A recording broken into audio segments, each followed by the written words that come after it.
Good morning, Facebook Live. We're on day 10 of Hormone Bootcamp. Today, I'm going to talk a little bit more about fermented cod liver oil, vitamin D production, digestion. But before I do that, so for everyone who's been following the Hormone Bootcamp, you've been just a spectator, kind of just trying to figure out where this is going, and you realize that, hey, this is, cool, something I want to participate on.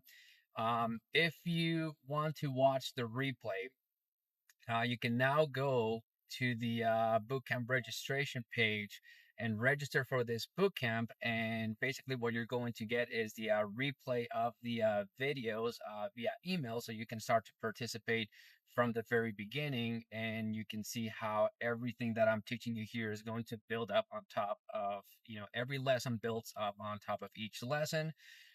Everything that I'm walking you guys through, it's not accidental. I put a lot of thought into it. And so really, this is going along with today's lesson. What I want to talk about when it comes to fermented cod liver oil, it's that you gotta pay attention. Okay, pay attention. It's the small little details. One of the biggest mistake that I see people make whenever they come across the information that I share is that they hear me talk about products, and then they go source out different products that are quote unquote similar, but then they don't get results. And so I want to talk a little bit about that. One of the questions that I got was, what is the difference between fermented cod liver oil and regular cod liver oil? To answer that question, I'm also going to answer another question that I get asked a lot, and it deals with gluten. Do we have to really cut out gluten? Do we really have to cut out dairy? Do we really have to cut out, some of these other issues, or not issues, but foods? So here's the way that I think of this, and here's basically what it boils down to. Is understanding this word fermentation. Okay, what does fermentation mean? Why do I teach fermented foods and probiotics and all of these terms that I know from brewing beer? Brewing beer is nothing more than fermentation. It's taking sugar, turning it into alcohol. That's what fermentation is. But let me see if I can simplify this a little bit more, so that you understand really what is going on here with with our guts, digestive issues, and all the things that we are working with. So basically, here's how it starts. Digestion. Let's just start with digestion. Digestion is really nothing more than having the ability to break down food. Carbohydrates turn into sugar. That's digestion in a nutshell. Protein turns into amino acids. When you break down protein, it turns into amino acids. That process is called digestion. Fats, when you go from omega 9 to omega 6 to omega 3, that's digestion. Fermentation is nothing more than a continuation of that digestive process, meaning that you take a carbohydrate, for example. Well, carbohydrate, you can only break it down to the smallest component, which is basically glucose. It's a sugar. That's the smallest thing you can break it down to through digestion. But then that sugar can continue to essentially break down and become something else. And that's basically where fermentation comes in. It's basically a continuation of that process. That's what fermentation is. Now, what digests food in your body? It's the same thing that ferments stuff. It's basically probiotics. This is our gut. This is our gut health. So the reason why I go for fermented cod liver oil and not regular cod liver oil is because I am aware that the main issue that I was facing was digestive issues, that my gut was not breaking down food properly. So if you can understand that, and in fact, if you go back to the workshop that I did last Thursday, one of the main things that I pointed out, and one of the biggest things that I always come across whenever people send me their diets and tell me it's like, hey, here's what I'm eating. The very first thing that I pick out is the types of fats that people are eating, and usually it's vegetable oils, polyunsaturated type of fats. These are hard to digest fats. And the first thing that I have them do in their diet is to start looking for easier to digest fats, fats that are better for you anyways. And these are omega 3s. These are fats that are, for the most part, just, like just easier to digest.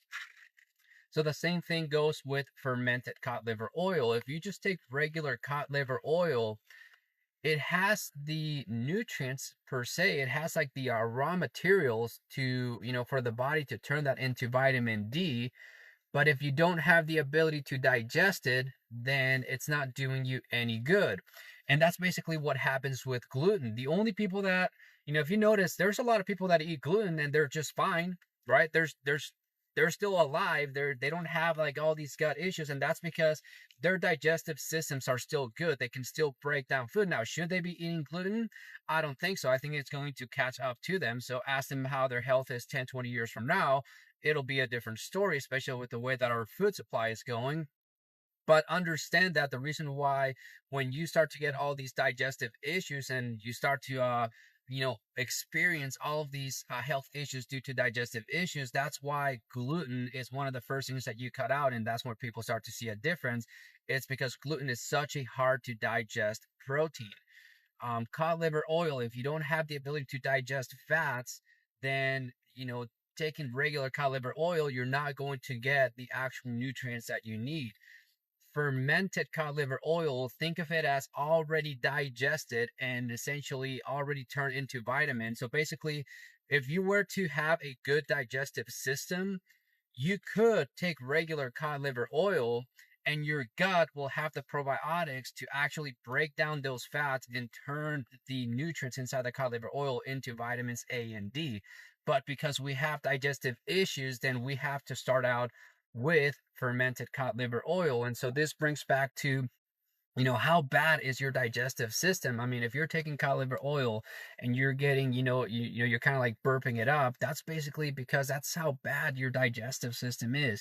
And it's something that I experience as well. And the only way that that's going to go away, it's basically by continuing to clean out your gut and restructure your gut flora, right? That's basically what I teach. That's exactly what I do. That's why I do all these probiotics. That's why my diet is, for the most part, a liquid-based diet, and why it's, quote unquote weird and different, but it all comes because I understand fermentation and digestion, and it's just what I have to do, right? And so right now I'm at a point where my digestive system's pretty good, and every now and then I go out and I eat regular food just to like put my digestive system through the test, and I find out that I'm doing good, and I could eat more normal food, if you will.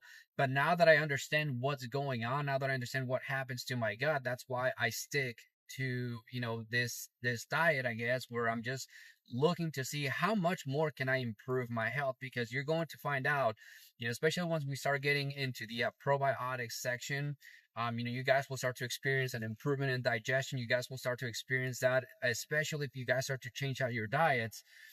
You guys are going to experience that. And then once you experience feeling better, once you experience your energy levels rise, once you experience your body being strong, where you're not getting sick as easily as you are, as you are when you can break down food properly and get the nutrients that your body needs, then really you're going to be facing the same kind of dilemma where I'm at, where it's like, okay, do I really want to be social and feed my body, I guess, all these junk foods just because that's what you do when you hang out with friends and people who don't really pay attention to their health?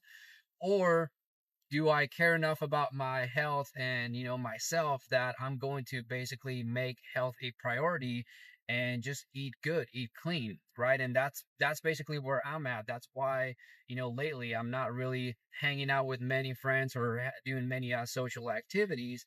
It's because I am essentially giving my health a priority. And that's I want to share that with you, because I've been at that place where my digestive system was not doing good, my health was not doing good. And that's why I'm doing, all of these trainings for you guys. So again, um, trust the process. Just understand that this is basically what's going on, and that's pretty much it. So that's all that I have for today. So the best, I guess the other question I guess that I was asked was when is the best time to take this? So for me, the best time to take fermented cod liver oil has been at night before bed. And then the second best time is really in the morning. Um, I guess the biggest thing for me is kind of like going back to the whole ketogenic type of thing. So if you are in a ketogenic type of diet, then really any time will work for this. Because remember, this is a basically a fat-based food. It's got vitamins A and D. Vitamins A, D, E, and K are fat soluble vitamins, so they work better when you have good healthy fats in your diet.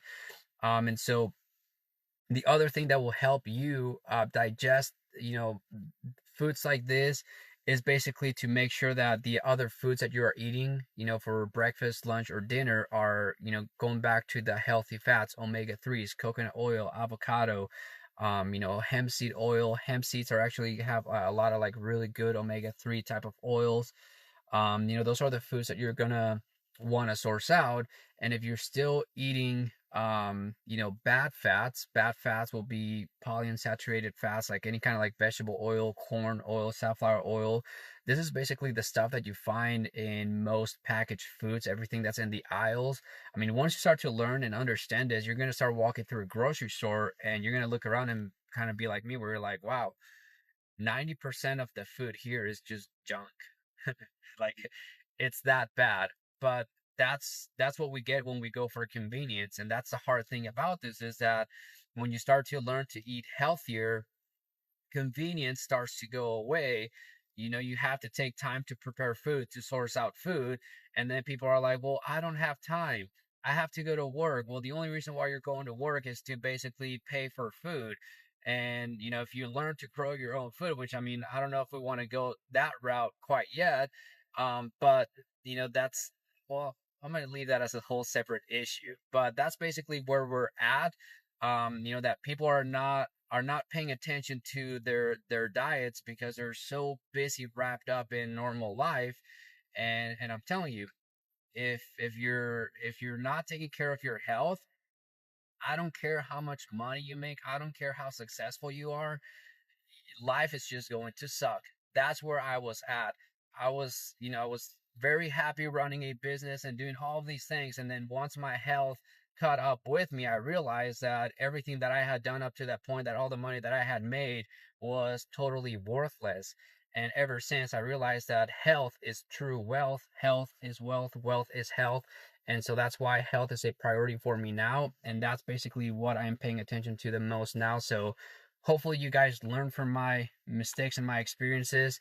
And that's pretty much it. So you guys, I hope you have a great day, and participate, engage. All right. I'll talk to you guys later.